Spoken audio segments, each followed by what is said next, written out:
Possession crucial from this. How much longer will the referee allow? Dublin lead by a point, and there's the whistle. It's over.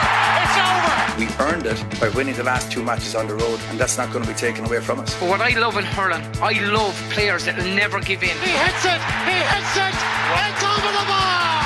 Oh, holy Moses. Hello and welcome along to our brand new RTÉ Sport podcast, Camogie Extra, your go-to source for all things Camogie as we deliver the latest news updates for the 2024 Championship. Join me, Marie Crowe, and Orla Keeling, who will be with me every week, plus a selection of guests as we dive into match previews, post-game analysis, and much, much more. So for today, I'm delighted to be joined by Orla. As I mentioned, Orla is of RTÉ Sport, former Cork manager Matthew Twomey, and former Galway player Anne-Marie Hayes. You're so very, very welcome. There's lots to get through today. So much has just happened and loads to look forward to as well. But before we get into all of the action, I want to go to you, Matthew, first, and just ask you, how are you finding life away from Cork Camogie?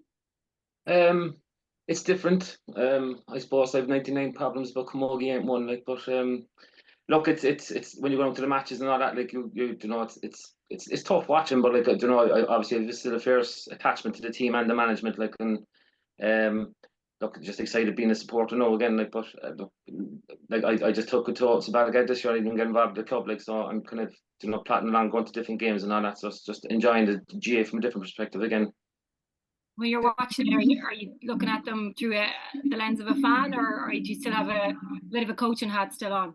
Yeah, I kind of have to kind of bite my lip a few times, right? Because I kind of sound a bit critical and things like. But yeah, it's hard watching because I the same coach is there, Liam's there still, and he's fantastic, and George's managing. But I know the system they're playing. I know what they're meant to be doing. And when I see a player from a different perspective, I'd be kind of going, geez, when she just go over there, or why she do that? Like, so it's just that'll come with time, I know. But look, I was at the game yesterday. I was excited watching them and looking forward to it and all that. But it's from a different perspective, obviously. Was there a point, Matthew, where it hit you that you weren't involved? Like, was there a specific moment when you kind of realised that obviously it was a big void in the time, but was there a specific moment maybe during the season that it hit you that I'm not involved and I'm going to watch them?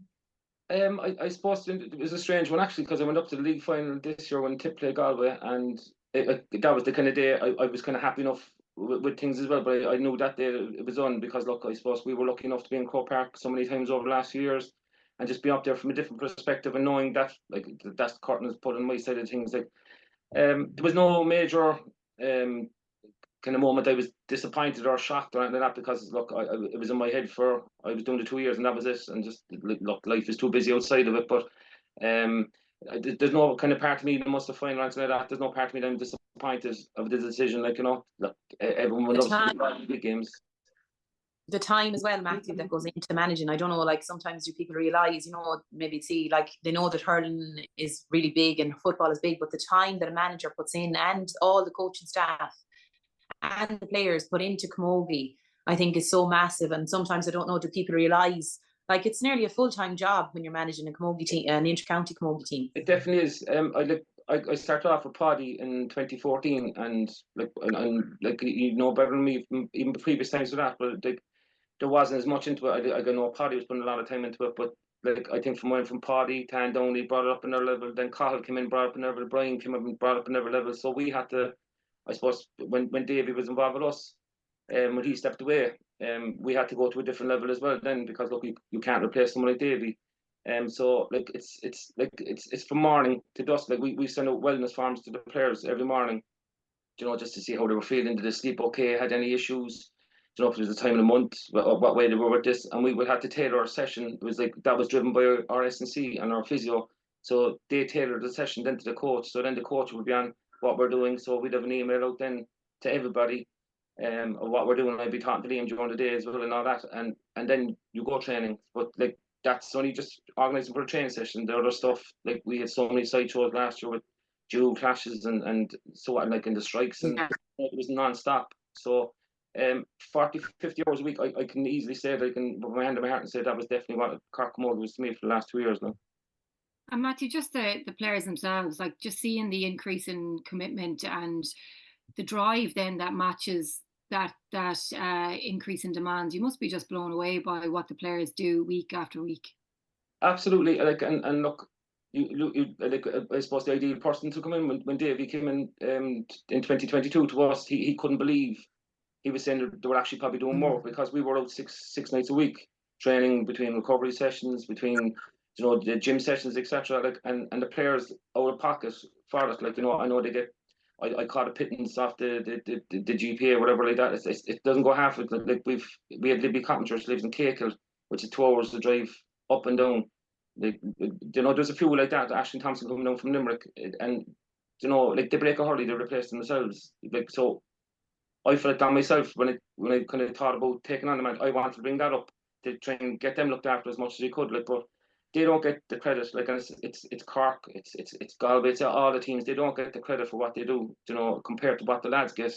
And they definitely don't have the resources to look after them compared to what the lads get. Like, so like, since 2014 till this year, the changes have been massive, but it's still nowhere near it. Like. I'm sure at some stage on this podcast we're going to have a chat about integration, but you would hope that might help a little bit, that there will be more equality. It's just going to take time, but I know from talking to so many people, just the commitment that the players put in. I do think it helps a little bit if you're winning. I always think the teams that aren't winning, yeah, the teams aren't winning. I think it's so much harder. Like, at least if you get to Crowe Park and you win at the end of the year, you get something for your reward. But even the teams that have been beaten, they're minus 130 on the table this year. Like, those teams have still put in a huge effort and a huge commitment. And that's kind of my big fear, I suppose, for some of those teams, is how do you retain those players if they're going out day after day? They're putting in huge effort, huge commitment, driving from all over the country to train, and then they're just getting hammered. And I don't know, will they be able to retain those players if that continues? Yeah, it's really tricky. And it's even beyond resources as well, as you said there, even money. Like if you pumped money into Clare Camogie or Antrim Camogie, we'd say it doesn't matter, because people, like, even coming to, like, I struggle. Even the first year I got involved, I asked 20 coaches to get involved with Cork Camogie, and they turned me down. And like, it's more than 20, but I can say safely 20. Like, I remember Paddy rang me first day in 2013, and he said to me, like, we had a long chat. Like, I was first keen as soon as he rang me. I was after finishing up our senior hurling team in the club, but like, the way he said it to me, he said, I have a 50-50 chance of getting to Crowe Park. And I went, mother of God, like, I'm there. But like, you go to declare to all these teams and all that, like, you can't give a guarantee like that. And like, I'm just mentioning there, no, I don't mean to be disrespectful to anybody, but it's very hard then to get the people involved, not the minds, the money. Like, because like, everyone thinks Cork has the bottomless pit of money. We certainly don't. Like, we had to go fundraising last year and the year before just to get money to break even. But it all goes back then to, like, where's the money, where's this and all that. But it's just the support isn't there. There was a nice crowd on Park of Key yesterday, there's a lovely atmosphere there, but look, it's still nowhere near. Like, if Cork Camogie can't make money through the gate or somewhere else, where are you meant to get it, unless it's a sugar daddy or something like that? But I don't know. I don't understand. How they can financially support all this now. Orla, from a coaching perspective, I know you're really involved. Are you finding that more people want to get involved in coaching Camogie, or is it as stark as Matthew said there, that it can be difficult to get people involved? I think it can be very difficult. Like, a point I was going to make maybe later on in the podcast, if you look at Dublin, their most consistent manager since David Herity left in 2018 is Adrian O'Sullivan. They had 5 managers in 4 years between that. Like, for a county panel, I don't know, as Matthew and Anne-Marie already said, how do you commit to that? And especially for a county like Dublin, when you look to your counterparts, if you're a dual player, and Dublin are winning Ladies All-Ireland football, they won 4 in a row, they won last year. What's the buy-in for players in Dublin at the moment? I don't know. Like, when you're looking at that from, like, obviously the lads are there a little bit now, they're just under 2 years there, so that's again more consistency for them. But I think it is very difficult, and Matthew, I'm really glad you brought it up, because I think it's, even at a media day a couple of weeks ago, talking to a lot of the girls, a lot of them were saying new manager this year, new management. There seems to be a really high turnover, and I'm not really sure what the solution is. Does the Camogie Association need to do something? Do they need to step in? I think it's something we're also seeing at the club level as well. I really don't know what the solution is, but I agree with Matthew. I think there's a real big issue in terms of maintaining and retaining management and coaching positions in Camogie. And in management, Orla, you look at Dublin, if you're just after saying there, each of those managers will want a different style of play. And I think it can take a long time to build up or get players into a certain frame of mind to play a certain way. Like, Matthew, that style of play that you play in Cork, that's going on for 10 or 12 years. Like, people know, like, it's that running game, breaking forward at speed. But like, if you have 4 different managers, they're all going to have a different take on what style of play. Like, again, it comes back to consistency for players and like trying to build a game plan. And I think it takes a couple of years to build something like that. Absolutely. And even I think one year there was management stepped away. I think it could have been 2020. Yes. Correct me if I'm wrong. But the management started the year and they stepped away. I know it was quite a different season that year, but even having 2 managements in one year and building, trying to build every year, the girls want to go traveling, they want to do other things, move on with a professional career. Yeah. It's such a time commitment. As you say, there's so many different styles. You might be starting one year and then a completely different style. You might not be involved, or you might not get as much time, and that's be very frustrating as a player. Yeah, we're going to get into Dublin in a while, and even on that Dublin team, so many of the players have moved around positions as well, which is quite an interesting one. Some of the forwards gone back into the backs, and we'll discuss that because we do now know our quarterfinal pairing. So it's going to be Kilkenny against Dublin and Galway against Waterford. The Tip and Cork have topped their groups with really impressive performances over the weekend. So we're going to start with the Cork and Galway game. I think that the expectation was that Cork would win, but not sure that people thought that it would be quite so much. Looking at Cork though, Matthew, they dismantled Galway with relative ease. How impressed are you with how well they're motoring? Actually, what impressed you most about them? I was very impressed, and I was going down there kind of with an edge of major edge of caution, I suppose, over our history with Galway over the last 6 or 7 years. I was very impressed with the running game. The likes of Laura Hayes was flying Aoife Healy around midfield. They were I think it was the 28th minute, they were 194 up, and Galway got 1-1 just before half time, just to kind of bring back the game. But I'm after analysing obviously Galway over the last, we say, 10 years. I've missed a match, very rarely missed a match in championship over them for the last few years. With a video analysis, I think it was the most un-Galway performance I've ever seen in my recent history. Like they got, I think they're starting 6 forwards got 1-1 from play. They didn't score for 19 minutes in the start of the second half. Like that's not Galway, and it was like the fight wasn't there. I know there's a couple of players missing, and maybe Cahill was trying different things, but looking at the teams over the last few games for Galway, they've I think there was 11 changes going into one game. There was 5 changes going to another game. So it seems very unsettled. Like they're often losing like Shawnee Healy, Sarah Dorvan, Gardner, Hilbert. Like the 6 players I think that I like very familiar to me that are missing this year, and all of them are leaders. And to lose that and a team then that you have to take her hat off. Niamh Kilkenny come back after having a child and everything. Great credit to her. Like, but is she back to her full best yet? I don't think so. It was a strange game. They've been crippled with injury as well, Matthew. Yeah. Like Aoife Donagh was out. Like she's been a crucial part of that forward setup. Siobhan Gardner did her crucial to start the year. Niamh Kilkenny and didn't start yesterday. Shannon Corcoran. They've had a lot of injury woes this year. And as you say, again, they haven't had a settled team at all in the championship. And I think yesterday maybe was their first real test as well. Like I know they drew with Wexford, below Wexford, but the other games they kind of, ran out handy winners. And like yesterday was a huge test of Niamh Mallon, who has been a huge addition. But like Pamela Mackey did a serious job on her yesterday. She didn't get a sniff of it. And I suppose it was further out the field as well. They got the supply going in. Galway had been delivering a nice ball into her, but there was no supply yesterday going into her. But I do think Galway they're under pressure against Waterford, I feel, because of the injuries they have and the lack of having a settled team as well. Yeah, and then I think near the end of the game there, Anne-Marie started and looked great going off. They had to carry her off the field as well. So that's another one out in the backline that's depleted already. So look, I major positive for Galway. I thought Dorval Higgins, as usual, was very good, like and strong, and the backs were very tough. But this is when their Galway's backs against the wall now as well. So they're going into the Waterford game kind of, probably down with a point to prove, and Galway or Waterford come into the game then more on confidence after a good win yesterday. So like it makes it for a very interesting game. But I certainly wouldn't be writing off Galway at this stage either. Like. One thing about Cork, Matthew, that a lot been made of is just how well they're handling the pressure of going for that second All-Ireland. They almost seem to be thriving under it. Is that something that you're seeing? Yeah, absolutely. Yeah. See, I suppose when you're out in the field, like there's probably 2 or 3 players on the sideline that are probably very disappointed running starting. So like I think that's the environment we've created for the last few years, and the lads are continuing it and improving in it this year.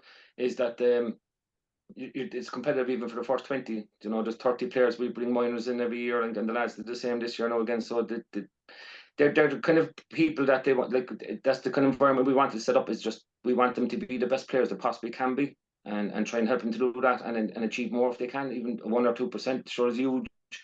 And they have that kind of psyche in their head, like, and they go out.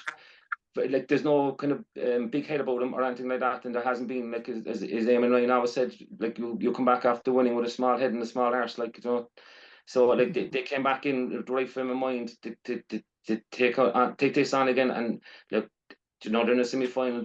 I know for a fact they just concentrate now in the next 4 weeks getting themselves right.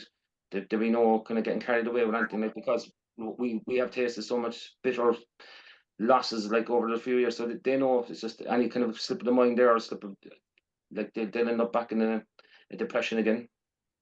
You would feel after yesterday, that they are hot favourites for the All-Ireland this year, just with their display and the hunger. You couldn't but see past Cork getting to an All-Ireland final, unless something goes majorly wrong after watching games yesterday. Yeah, I just, like, my opinion of them, like, it probably sound biased, but I just think if Cork perform, it'll take a very good team to beat them. And so it's trying to stop Cork from playing. It would be your first objective. Like, I think if you go toe to toe with Cork, I think they just have too much around the field. They can strike from long inside. They can lethal forward. So it just depends on that. Like, Yeah, I really thought. Sorry, go ahead, Marie. Yeah, I was just going to say to you, or just the quality that they have all around the pitch. So if somebody isn't performing, there's somebody else just as good to pick up the mantle to show the leadership that they need. When you look at Amy O'Connor, 1-5 the last day, 2-7 against Dublin. Laura Hayes, I saw her been described over the weekend as a rampaging half-back. They just have so many big players built for the big day almost, Orla. Absolutely, and isn't that the key to any All-Ireland winning team, is the depth and the competition in the training squad? Like, Matthew, from last year, sometimes your level of training, might even go ahead, you have a higher standard of some of your matches, but that's key for them. They've so many threats around the field. I really thought yesterday was such a statement win for them to go out and perform the way they did and put up a big score. Obviously, they had a big score the week previous, but to do it against Galway and, maybe a fixture they would have struggled with for the last couple of years, I think that'll give them huge confidence.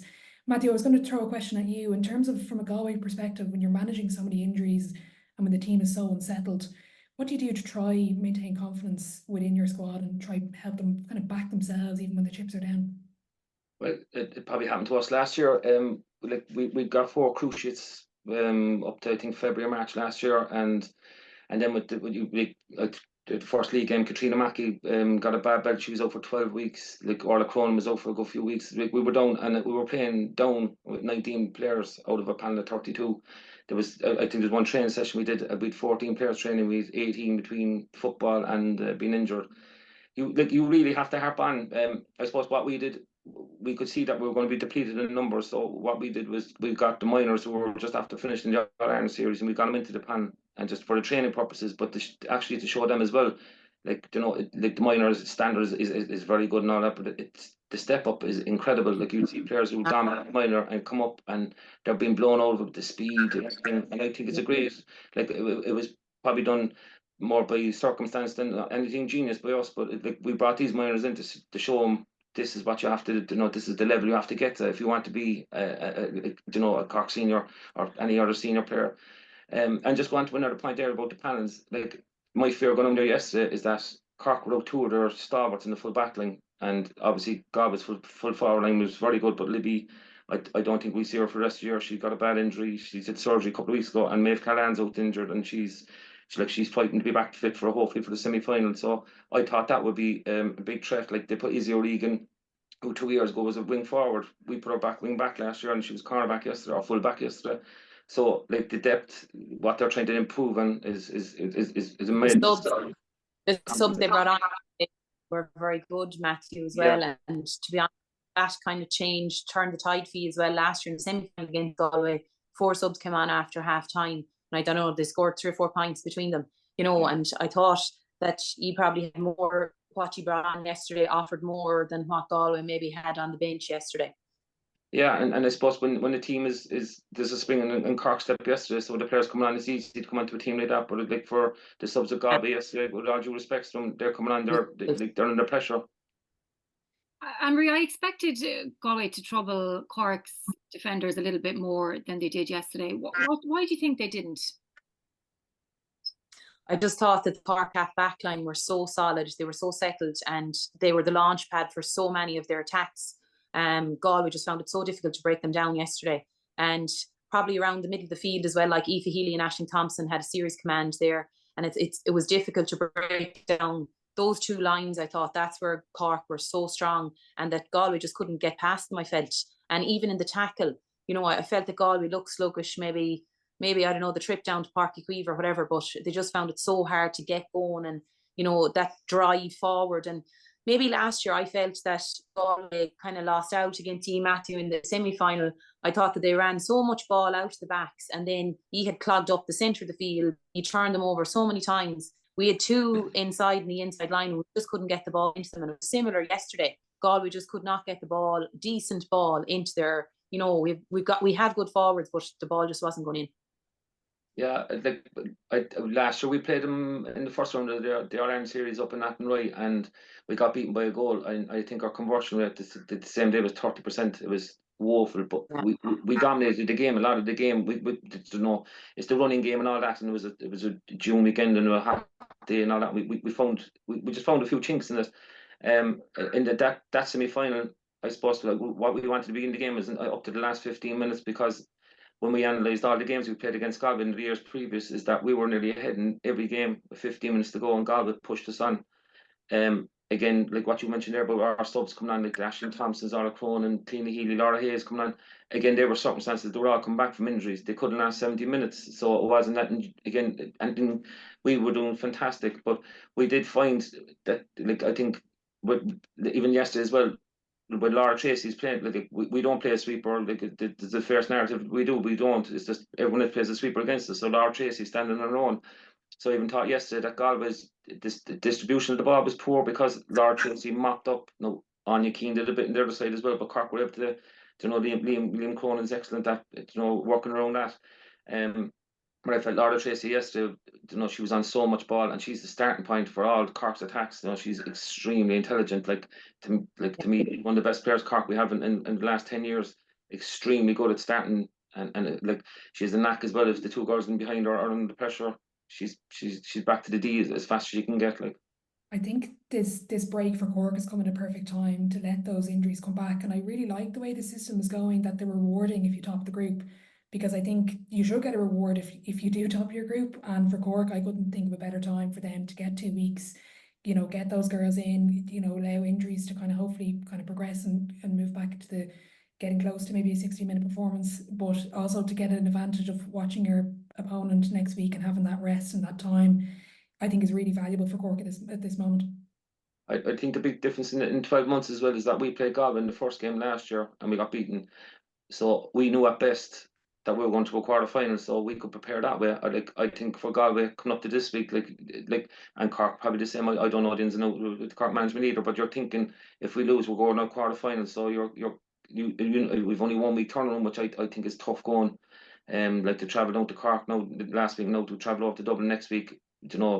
With injuries and tiredness, as Anne-Marie said a while ago. So it's a bit tougher this year, I think. I know I could hear the commentary yesterday that will Cork, is the break too long for Cork? I don't think it is. I totally agree with you. I think 1 week is not going to kill anybody. That you don't have a game next week, they can go hard on the train this week now, or take it easy, whatever they choose to do. So I just think it's tough on Galway now, especially. Yeah, and Waterford and Marie are coming in off the back of a really big win against Derry.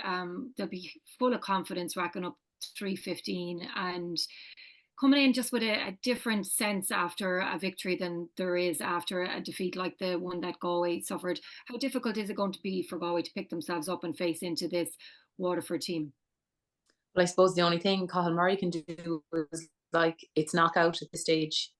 And I think for Waterford in the last couple of years when they've played Galway, they don't care, that Galway, they came up there in the league this year, they ran Galway to a point. Galway only won by a point in Loughrea.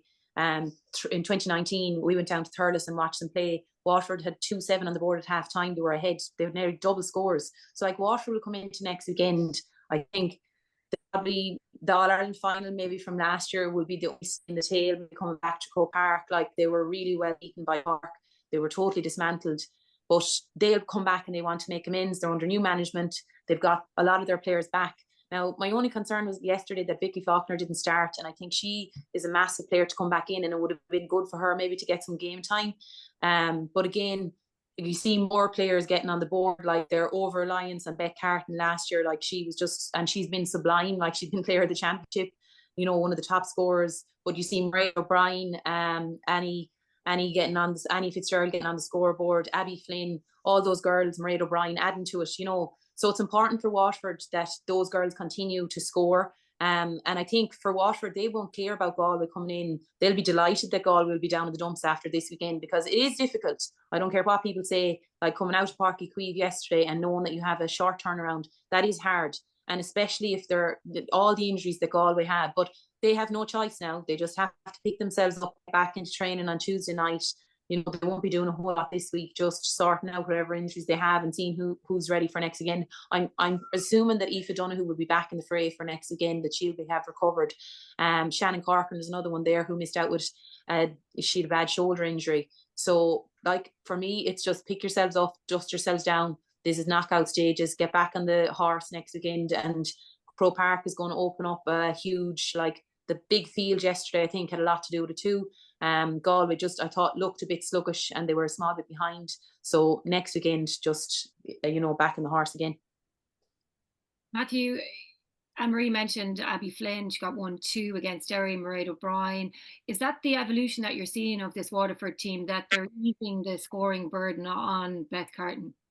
I think that's the critical point of it. I think like even last year, like in the All-Ireland final, things, everything went wrong for them, everything right for us, and like.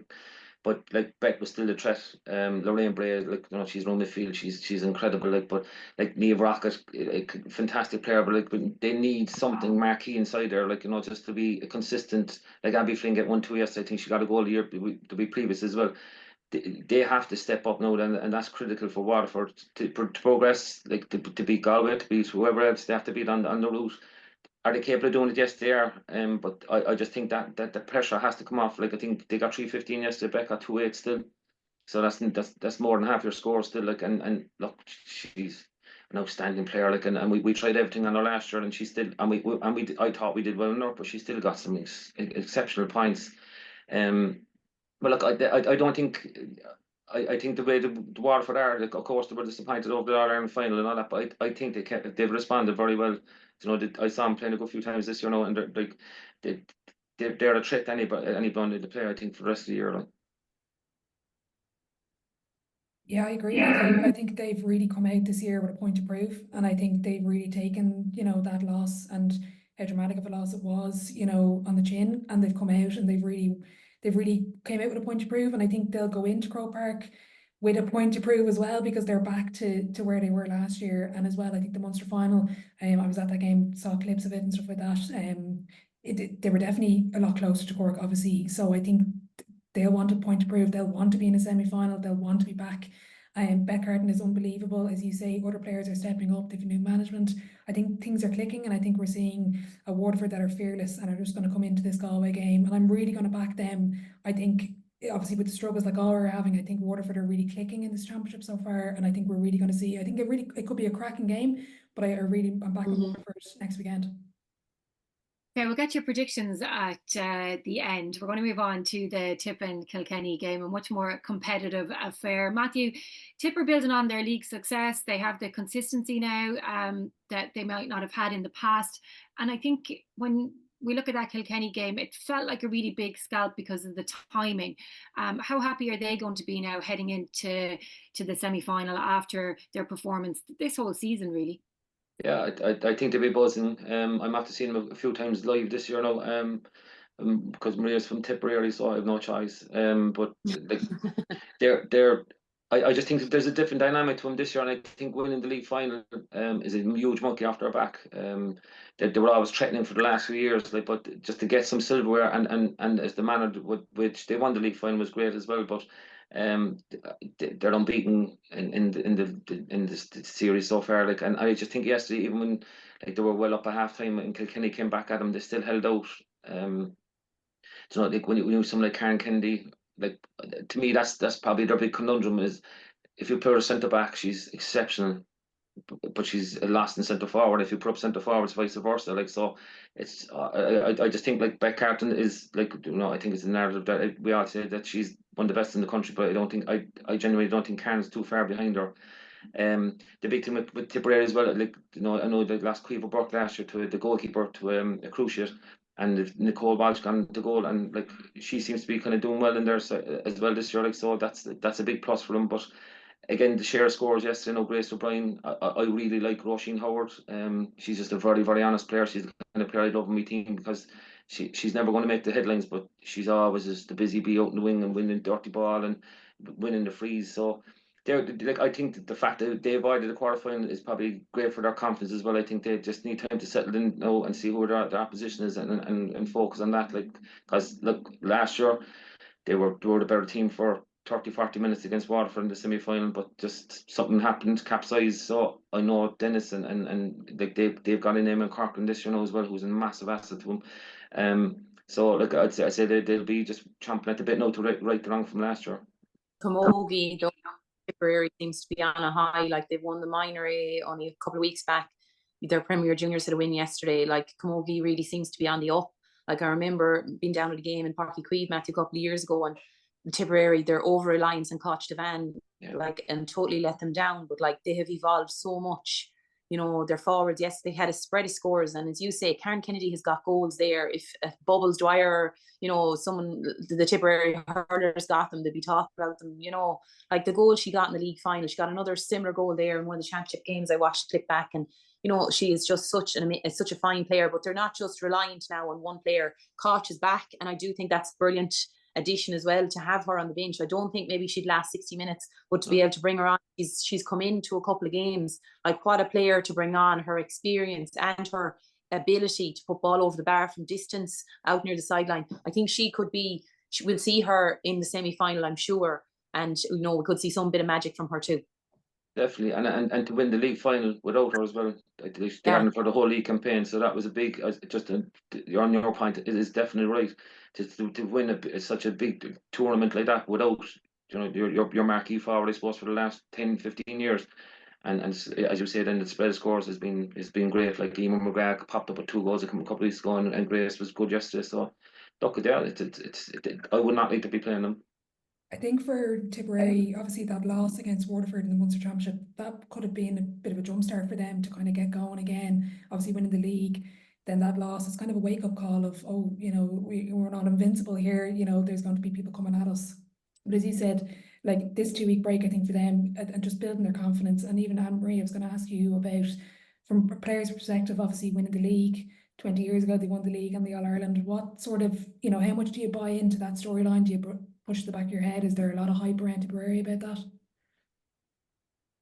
Yeah, I don't know. I think that winning the league for Tipperary, it depends on how your team is at. I think for them, they needed to win that league because, you know, to win it in Crowe Park against Galway, that was a huge win for them. For the likes of Cork, now, I don't know, this may sound, I don't know, for Cork and Galway, won leagues before, you know, and then to go on, won leagues and lost the championship, which would you pick at the end of the year? For Tipperary, I think, and it was hugely important this year for them because they needed that silverware to win in Crowe Park, to beat Galway, to kind of get a month back and beat the big team. So I think it was hugely important for them, more important than what it would have been maybe for Galway to win, to be honest with you.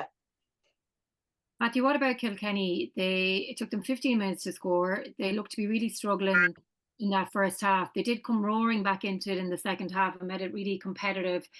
Do you think they're going to be able to take confidence from that performance, or is it going to be the loss seen as a negative? No, I would, like I'd say half time they would put their hand off to be even with a goal of Tipperary. I know there's a big wind up there and all that, but I know, look, there's news coming out of Kilkenny again this week that Miriam put her cruciate again, which is devastating because she's a lady, but what a class hurler, like. And then to lose, you know, Denise Gall and Clare Phelan, like, they had just this intuition for themselves. Like when Denise got the ball, she played into space. Miriam had the runs, and to lose that from your team is huge. So they have to go looking at their team yesterday. Like, they're still Aoife Pendergast, Steve Doyle, Katie Porter. They still have quality everywhere, but they just need some bit of luck. Like, it's just since we beat them last year in the quarter final, it seems to be a lot. Like, when Brian Dowling and like what a management team to step away, like trying to replace that is like, it's like they will walk into any team anywhere in the country. Like, they were so good. So it's just a new way. Like, I don't know what way Chappie is doing the what style of play he's trying to play or anything like that. So it's like quarter final. If like, I would be confident, I suppose, that they will beat Dublin. But like, I just think they need a bit of luck to be fair to them. Could be an opportunity for Dublin though, Anne-Marie. Absolutely will be an opportunity, and Dublin did very well against Galway. They beat Wexford well. They put some big scores: 4-20, 4-13, 18 points. I think they'll be happy with how their championship has gone, and the fact that they played well against Galway too. That will give them confidence coming into that. That they're in touch and distance of those kind of top 4 or 5 big teams. As you mentioned already, Marie, like the moving of Aisling Maher back into centre back. A good player, she can play anywhere. That's been massive for them. I just wonder again with the consistency of management, how will that affect them? And like, I just hope that they can perform. I saw Dublin in a quarter final. Marie, we were down there in Thurles, was it last year or the year before? And like, they got an awful hammering. So I really hope that they can perform next weekend, and that they put in against Kilkenny, because the space in Crowe Park again is massive. And for Dublin Camogie, it'll be important that they put in a good performance against Kilkenny next weekend. Yeah, I agree, Anne-Marie. I think I would see this as an opportunity for Dublin. I'm not writing off Kilkenny, but I think they feel like they left that Leinster final behind them. I don't think they didn't perform that day, and they'll say that themselves. But I think, obviously you lost against Cork last week, but getting silverware for the first time, Kerry Finnegan spoke in an interview recently, that's the majority of that team's first ever silverware playing for Dublin. They'll want to, continue to strive and push the success of the group. Obviously, the minors won the minor B title a couple of weeks ago as well. They'll want to make sure that those girls have something to aim for and to aspire to, and a standard to join. And I think for them as well, like as you mentioned already, that Galway performance, they ran them quite close, but that win over Wexford, a 12-point win, that was a statement win. Yeah. I really hope that they can take confidence from that and go into Crowe Park. And it's the Crowe Park factor, I think, will be a factor. Obviously, with the semi-finals, Dublin have played there before. Yes, there won't be the same crowd. They played down 2 years ago, but for them, they've gone there before. It's not everything new. They feel like they've let that game behind them. I think they're really going to push for this Kilkenny fixture, and I really hope they put in performance. But again, as Matthew said, it's hard not to look at Kilkenny, but I really hope Dublin put in performance. Matthew, what do you reckon? I saw them last week against Cork, Dublin, obviously, and I would have been very disappointed with them. Their performance, they didn't score from play. They got 4 points. I saw the game against Galway, and it was very impressive. So it depends what Dublin turn up. I hope they had the learnings from what they did against Cork, because they just left Cork come at them, ran through them. Like, and it's I don't know what happened with them, but like there was no biting them at all. Like they have been coming. We played them 2 years ago, I think, up in Dublin, and I think it was only about 6 or 7 minutes to go. We pulled away from them. They were like, so like, it depends how they react. I know Kilkenny will have a crowd up there as well now next week as well. So like, I just can't see anything but a Kilkenny win there, to be honest. Okay, so joining Tipperary and Cork in the semi-finals, Matthew. You definitely think Kilkenny. Who else? I'm very 50-50 in it. It depends what Galway team turn up. If Galway perform, I think it's Galway. But if there's, and like they were yesterday, I can't see past Waterford. Marie? Yeah, I'd be hoping that Galway will have a huge improvement on yesterday's performance. That definitely. I don't think if they perform, as you said, Matthew, like they did yesterday, I think Waterford will beat them. So I'm just hoping that they can dust themselves off now, and that they can, the quick turnaround, that they're able to adjust to it, and hopefully some of those injuries they'll be back. But I'm really excited. I think that it's going to be the game of the weekend. That Waterford Galway match should be an exciting one. And Kilkenny Dublin? Yeah, same as Matthew. I think Kilkenny will beat the Dubs, but I think it depends on what, as he said, what Dublin team turn up. Like Wexford, they put in some performance against Wexford, considering that Wexford the previous week had drawn with Galway in Wexford. That was a huge result for Wexford. And then you'd be thinking, you know, Wexford should push on and beat Dublin. Dublin went down and, you know, they beat Wexford. So it depends on what Dublin team turns up and how long they can keep with, you know, keep into Kilkenny. Like, you know, they took some great scores in Thurles that day, but they just couldn't keep it going for long enough. So I do think I can see past Kilkenny. Yeah. Orla? Yeah, I agree with the guys. I think both Galway and Dublin, I think it's going to depend on their performance and kind of what style of team we see from them. You know, we mentioned already the amount of changes we've seen in their performances. I'm going to back Dublin on this one. I'm going to go out different to the guys. You know, they haven't reached a semi-final since 2017. They were quarter-final 2018, quarter-final 22 against Kilkenny. I really think, you know, I'm just going to back them on this. I really think, you know, you never know what will happen on our quarter-final. Again, it could be very much one-sided, but I'm really hoping they put in a good performance. I think in the other game, I'm going to back Waterford. I just think there's something about them this year. They just have that fearlessness. They really have a point to prove. It's going to back the opposite of what the two guys think. Why not? Matthew, just before we finish up, we've seen quite a few lopsided games throughout this championship. Antrim and Down have been relegated. There'll be a lot of disappointment about the way things finished for a lot of our teams. Do you think that there is an issue in the gap now between the top and the bottom, that there's not enough of a middle ground there?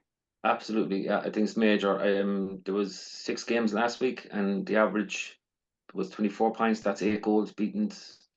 As Anne-Marie said a while ago, like you know, since lockdown we see a difference with the players and people. You know what they were getting all that. Like, you know, I would the likes of Limerick, Down, Antrim, like especially the Down and Antrims. Like, they have to do so much up there to get teams out, and then Antrim's intermediate team had to give a walkover yesterday against Carlow. Like, but they scored 4 points and conceded 190 points in 4 games they played. Like, this nonsensical, like this, like even within the senior, like, it's very, very hard. You do a super group and have, we say, the top 6 and play it that way, and be competitive games every week. So the Corks, the Clares, like we say, Dublin after going to the quarterfinals, so Dublin will join the top 5 and have another group below it. But like, it's I don't envy anybody who's looking at this, but something has to be done, because these beatings are no good. Like, we were the same last year.